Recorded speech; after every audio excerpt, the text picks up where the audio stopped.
was wandering in the street and some of the boys saw me and gradually they came to me. And actually I did not try anything for developing this institution. The boys did it. They are all educated, they are not fools. Mr. Howard is M.A. He is also B.A. And he is doctor, Ph.D. So they are all educated. So they are not fools that they are taking this blindly, no. Most of my students, they were under the spell of this LSD, but they are beginner everything. They're simply living on this chapati and some fruits and that's all. They don't eat meat, they don't want wine, they don't want cigarette, they don't want tea, coffee, nothing. And they're chanting Hare Krishna, they're following my instruction. So I'm getting good hope. Swami, just eating upstairs? Yes. Meal is composed of rice and this soup which we call dal, and a combination of vegetables, and the chapati, which is made out of whole wheat.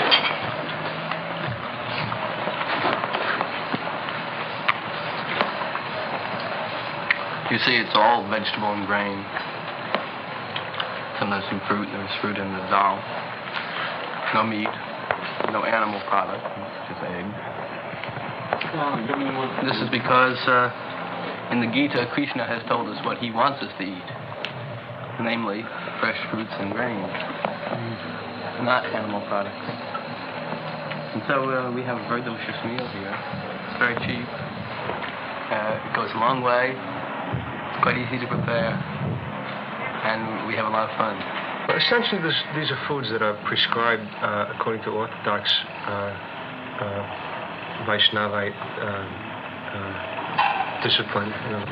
So these foods are prescribed, but we don't necessarily prescribe them for everybody. The main thing is no meat, fish, and eggs. No meat, fish, and eggs. Why not? Well, because in the scriptures, it states that certain foods Krishna will accept. So we have to offer our food to Krishna.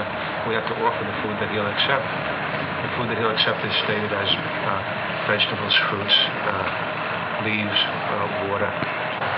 We believe that vegetables have also any life form has a soul, and therefore the murder of a vegetable is not in any way different qualitatively from the murder of an animal.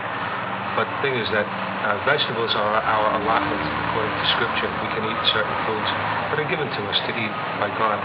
If we eat food that's not given to us to eat, that's robbery. Are there any tasks that you have to perform? Well, there's no real task. We're here to learn, and that's what we're doing. And we also we have jobs to perform to keep the organization running, to keep the word of Krishna being spread. How do you do that? Well, we recently purchased a couple of mimeograph machines, and that's helping our printing by word of mouth, by constantly being active. Mm-hmm. Do you work? Yeah, we all work. Yeah. It's just kind of like, but you meet here every day, so. Well, I'm devoting all my time here, so I work here all day.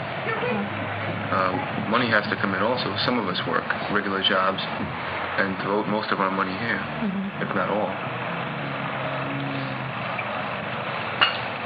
Do you feel any different from two? I feel very good. And closer to God. What introduced you to this group? A friend of mine told me about Love Celebration at Tompkins Square Park, which was last Thursday, or Thursday before last. And I knew I had been seeking a guru for a while. So Krishna sent me there, and I was there. And after meeting some of the initiates, I knew that the Swami really had to be into something. So I came the very next morning, and I've been here since then. I came here in America in September 1965. My mission is to preach the philosophy of Lord Chaitanya, chanting Hare Krishna, Krishna Krishna, Hare Hare, Hare Rama, Rama Rama, Hare Hare. This transcendental vibration will cleanse the dirty things of the mind. It doesn't matter what he is. This transcendental vibration is equally appealing to everyone without any question of language, nationality, creed or caste, because it is coming forth from the depth of the soul. This simple vibration can deliver the people of this age to salvation.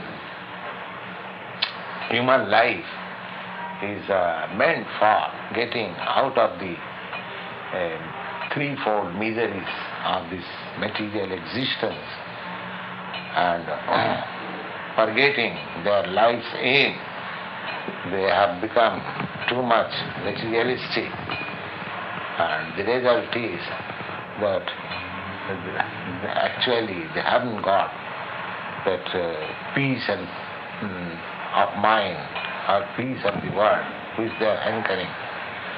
And if they take to these chanting, transcendental vibration, their mind, the dirtiness of the mind will be clear, and they can clearly see their actual identity as part and parcel of the Supreme Lord or Krishna, and dovetailing their activities in that relationship, everything will be sublime. I think how we're different from drunk people also is to realize that God is here and in my heart and all over all the time, but we're realizing this consciously. To know these things consciously, not just to accept it once and then enjoy. To know this moment to moment. Well, I've only tried marijuana, but I've never taken anything else. You might say I was fortunate enough to have my self-realizations and other changes without drugs. Perhaps Leary and some of the drug followers, they are functioning high on a low level, and we are functioning high, and we are functioning low on a high level. Could you explain that? You get that? They're functioning high. They're this feeling, this sensual perception, which is extended so far, but they're enjoying the foods and they're enjoying their incense and the colors and all these things.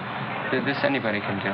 And we are not enjoying these things, but we are functioning on this high level, on the level of God. But we must consider ourselves as the gopis, so that we can love Krishna that much more, that we devote our whole lives to Krishna, and we must consider ourselves as females, you see. But let's be careful. It takes many lifetimes of perfection to get to be a gopi.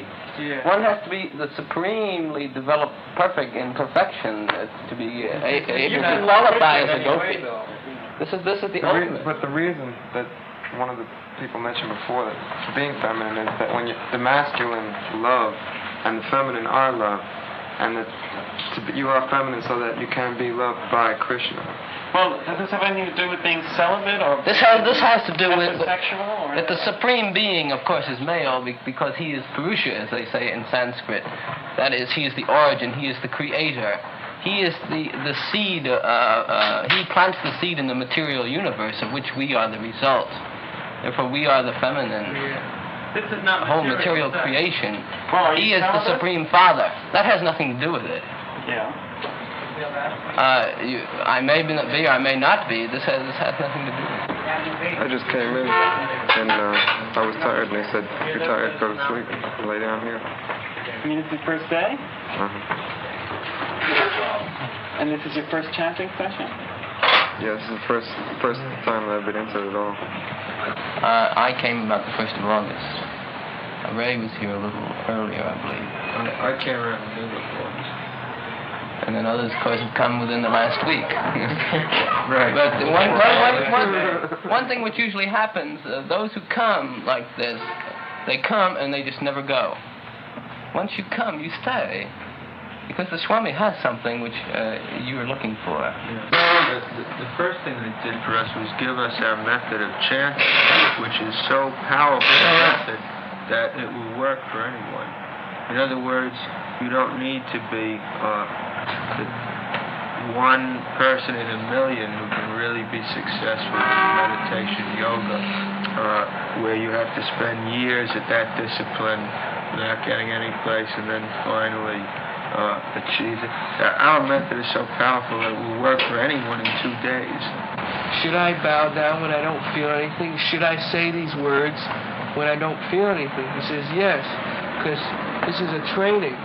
You see, you want to train yourself. And this is the most important. And then you'll gradually just fall right into it if you work hard at it. You must go, you must practice. And this is the main thing. And then you'll become entrapped in it. So how about now? Do you feel silly? Excuse me? Do you feel uncomfortable? Oh no,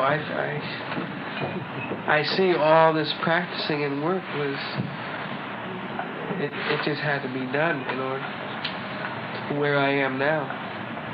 Anyone who chants Hare Krishna, have you got the whole chant?